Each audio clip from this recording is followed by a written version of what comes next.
People have walked with high levels of the presence of God. This generation, we cannot just settle on cars, bicycles, Brazilian hair. I was saying in the first service that the Bible says that with men, this is impossible. That means there are some things that are possible with men. Brazilian hair. Someone can have 20 times more Brazilian hair than you. That is Holy Spirit filled. Many people that are driving wonderful cars and they're not even saved. Many people that have got nice jobs and they don't speak in tongues. That should tell you that with men, some of those things are possible.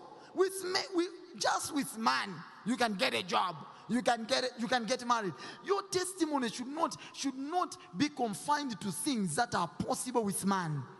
Where all your testimonies are, hey, hallelujah this side. Come on, hallelujah this side. Oh, this side, hallelujah. Hey, I'll go this side. Hallelujah this side. I've got a testimony and people are wondering, what is this testimony? This morning, when I woke up, I texted my friend.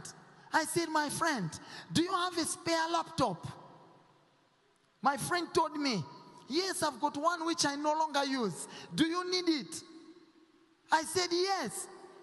And he has said, I can get it next year in April. Amen.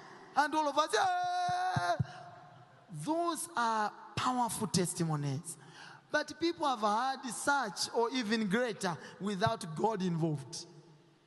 You and I should be able to cry that, Lord, can I have certain if it is a testimony of a laptop, it must happen in a certain way that without debate, someone can say, this is only but the finger of the Lord.